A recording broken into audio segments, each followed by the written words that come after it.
आपकी बार हमको लगता है। सर कौन कहता है किसी के भागने से कोई बीजेपी अटेंड कर लेगा या किसी के भागने से कोई देश छोड़ देगा। कोई कहीं जाता हो, मेरा समुदाय बहन जी के साथ में है, आशीष चंद्रा श्रीवास्तव जी के साथ में है, क्योंकि भाई साहब के अतिरिक्त हमको ईमानदार कोई प्रत्याशी दिखता नहीं है जो भैया के चेहरे से सादगी झलक। कानून व्यवस्था की बात करें तो अभी देखिए रेलवे घोटाला चल रहा है। अभी भी बच्चों को जो पढ़ाई करते हैं लाठियों से मारा जा रहा है, घर से निकाल के मारा जा रहा है, घर के कमरों के अंदर से। इतना बड़ा घोटाला रेलवे में चल रहा है, तो ये आजकल का नया युवा कहाँ जाए। यानी हक की मांग अगर कोई करता है तो उसको लाठियाँ मिल रही हैं हक की मांग के लिए। आप चले जाइए, सर्वे पब्लिक में करिए, बड़ी जगह पे आप खड़े हो जाएंगे तो बड़े बोल जो को बोलता है भैया उसकी जबान रोक दी जाती है। भय कर रहा है, जहाँ भी जाते हैं पूरा सम्मान पूरी तरह से सारे लोग सपोर्ट करते हैं। हाँ बिल्कुल। कह रहे हैं कि जो बीएसपी है जी वो टक्कर में ही नहीं है, लोग कह रहे हैं। ऐसा नहीं है, किसी के बोलने से कुछ नहीं होता है, वो तो वक्त बताएगा कौन टक्कर में। जब जो है गिनती शुरू होगी जी बिल्कुल 10 मार्च को। बिल्कुल।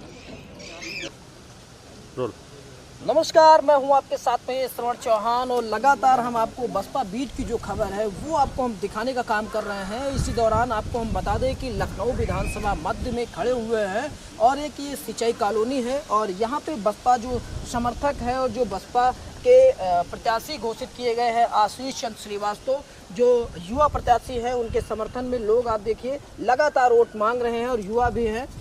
इसी को लेके हम इनसे बातचीत करने वाले हैं और जानने वाले हैं कि कितना ज़्यादा आशीष चंद्र श्रीवास्तव को प्यार मिल रहा है। इससे पहले आपको हम एक चीज़ और दिखाने की कोशिश करते हैं कि क्रेज देखिए आशीष चंद्र का, कि लोग जो है वोट मांग रहे हैं निस्वार्थ भावना से।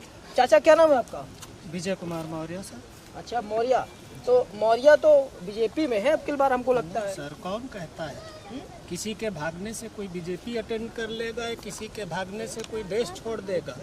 कोई कहीं जाता हो, मेरा समुदाय बहन जी के साथ में है, आशीष चंद्रा श्रीवास्तव जी के साथ में है, क्योंकि भाई साहब के अतिरिक्त हमको ईमानदार कोई प्रत्याशी दिखता नहीं है जो भैया के चेहरे से सादगी झलकती है। आपने तस्वीर भी ली है, उससे भी आपको अंदाजा हो गया होगा।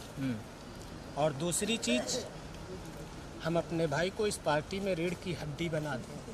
अच्छा ये चीज़ आप प्रण ले लिए हैं? संकल्प है मेरा। अच्छा उस अच्छा, दौर एक तक चीज़ ये इनको ले बताइए, जाएंगे। चलिए आप मौर्य बताए हैं तो इसलिए हम आपसे पूछ रहे हैं। देखिए मौर्य, आपकी बिरादरी या आपकी यूँ कहा जाए आपके समुदाय के हैं, है ना, डिप्टी सीएम है, तो क्या वहाँ आप लोगों का सम्मान नहीं है? ना डिप्टी सीएम केशव जी से मेरा सम्मान है, ना ही स्वामी प्रसाद मौर्य जी से है, ना ही बाबूराम कुशवाहा थे। कोई भी समाज जब आगे बढ़ जाता है तो अपने समाज को पीछे मुड़ के नहीं देखता है। और आज तक हम विश्वास करते चले आए हैं, सिर्फ विश्वास में ही आज तक हम उनको माला ही पहनाते चले आए हैं। आज भी मेरी पोजीशन हम लोगों की ये है कि हम माला ही पहनाने वाले बच्चे हैं और ये सम्मान हम आशीष भैया से लेंगे। आशीष भैया हमको जो है विश्वास है कि हमको और हमारी पार्टी को, हमारे समाज को इतना शिखर तक ले जाएंगे जितना हमें उम्मीद है। अच्छा, ऐसा ना हो कि जिस प्रकार से सभी नेता आए और बड़े बड़े वादे किए, पहले तो आप लोगों से वर्करी करवाया, उसके बाद जो है आपको भूल जाए, क्या ऐसी बातें आशीष के अंदर हैं? क्या मतलब क्या उम्मीद है ये ना हो जाए कि आप लोगों को फिर कहीं ना पूछा जाए? जी भैया, हमारे ही जीवन काल में कम से कम नहीं तो 9 सरकारें तो हमने अपने हाथों से दी है। समथिंग 50 ईयर हमारी जो है उम्र हो रही है। कितनी सरकारें आई हैं और कितनी चली गई। रही बात विश्वास की, आशीष भैया प्रत्याशी लखनऊ मध्य से जरूर है, लेकिन लखनऊ मध्य से आशीष भैया के विश्वास के लिए हम 2 शब्द कह रहे हैं कि हर घर से पारिवारिक सदस्य। अच्छा ये माहौल है जी। किसी भी गली, किसी भी मोहल्ले में आप चले जाइए, सर्वे पब्लिक में करिए, बड़ी जगह पे आप खड़े हो जाएंगे तो बड़े बोल जो को बोलता है भैया उसकी जबान रोक दी जाती है। भय का माहौल है। इस सरकार में? जी। चलिए हम आपसे अभी फिर बात करते हैं, लेकिन उससे पहले एक यहाँ पे देखिए युवा नेता हैं, दबंग वाला चश्मा और लंबा टीका और बहुत ही जोश दिख रहा है। हम इनसे बात करते हैं। क्या नाम है? जी, दीपक रावत। दीपक रावत है ना? और ये श्रीवास्तव जी की आप वर्कर ही कर रहे हैं? बिल्कुल बिल्कुल। क्या माहौल लग रहा है आपको? माहौल तो बहुत ही अच्छा लग रहा है। जहाँ भी जाते हैं पूरा सम्मान, पूरी तरह से सारे लोग सपोर्ट करते हैं। हाँ बिल्कुल। कह रहे हैं कि जो बीएसपी है जी, वो टक्कर में ही नहीं है, लोग कह रहे हैं। ऐसा नहीं है, किसी के बोलने से कुछ नहीं होता है, वो तो वक्त बताएगा कौन टक्कर में। जब जो है गिनती शुरू होगी जी बिल्कुल 10 मार्च को, बिल्कुल। तो बढ़िया माहौल चल रहा है ना? पूरा बढ़िया माहौल चल रहा है। क्या नाम है तुम्हारा? अमित। अमित पढ़ाई करते हो? कौन से क्लास में हो? अभी तो कंपटीशन चल रहा है। कंपटीशन एसएससी कर रहे हो?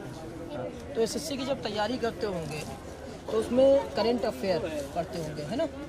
तो करंट अफेयर में आप एक चीज़ देखे होंगे कि उत्तर प्रदेश में कानून व्यवस्था कहीं ना कहीं चरमरा गई है ना, और लगातार बड़ी बड़ी घटनाएं होती हैं। तो आपको क्या लगता है कि कानून व्यवस्था कैसे सुधारी जाए, कौन सी सरकार सुधार सकती है? अगर आप इतिहास में गए होंगे तो कहते हैं बसपा की सरकार बहुत अच्छी थी कानून व्यवस्था में, तो आप क्या कह रहे हैं? क्योंकि आप समर्थन भी दे रहे हैं बसपा को, तो इसीलिए आप बताइए, थोड़ा सा हम समझें इस समीकरण को समझें। कानून व्यवस्था की बात करें तो अभी देखिए रेलवे घोटाला चल रहा है। अभी भी बच्चों को जो पढ़ाई करते हैं लाठियों से मारा जा रहा है, घर से निकाल निकाल के मारा जा रहा है, घर के कमरों के अंदर से। इतना बड़ा घोटाला रेलवे में चल रहा है, तो ये आजकल का नया युवा कहाँ जाए? यानी हक की मांग अगर कोई करता है तो उसको लाठियाँ मिल रही हैं हक की मांग के लिए। पूरे तरीके से ये सरकार जो है चरमरा गई, अब कुछ बचा नहीं, चली गई। तो समाजवादी क्या रोल है? समाजवादी तो कहीं दिखाई नहीं रही। अच्छा, अभी 2 तारीख को बहन जी की रैली है आगरा में, देख लीजिएगा 10 मार्च का नतीजा आधा वहीं मिल जाएगा। तो आपको हम बता दें कि जो आरआरबी है और एनटीपीसी है, इसको लेके लगातार जो परीक्षार्थी थे और जो कंपटीशन की तैयारी कर रहे थे, वो अपनी हक की मांग करने को लेकर जब सड़कों पर उतरे तो उनके ऊपर लाठियां बरसाई गई। और आपने सोशल मीडिया पे बहुत से वीडियो भी देखे होंगे जिसमें जो तैयारी करने वाले बच्चे थे उनके कमरों को बंदूक की जो पीछे की जो नली होती है उससे तोड़ा जा रहा था, और काफ़ी ज़्यादा वायरल भी हुई। तो इस तरीके की जो बातें हैं वो कहीं ना कहीं निंदनीय है। और अब की बार जो युवा हैं जो लगातार उनकी वर्करी करवा रहे हैं बीएसपी वालों की, और निस्वार्थ भावना से करा रहे हैं, बोल रहे हैं किसी प्रकार का कोई स्वार्थ नहीं है, बस हम ये चाह रहे हैं कि बहन जी की सरकार बन जाए। फिलहाल इनकी उम्मीदों पे कितना ज़्यादा बसपा खरी उतरती है और जो इनके प्रत्याशी हैं कितना खरे उतरते हैं, तो आने वाला समय बताएगा। फिलहाल ऐसी और तमाम खबरें देखने के लिए बने रहिए मेरे साथ, देखते रहिए मेरा ये चैनल। बहुत बहुत धन्यवाद वीडियो देखने के लिए। मैं हूँ आपके साथ में श्रवण चौहान।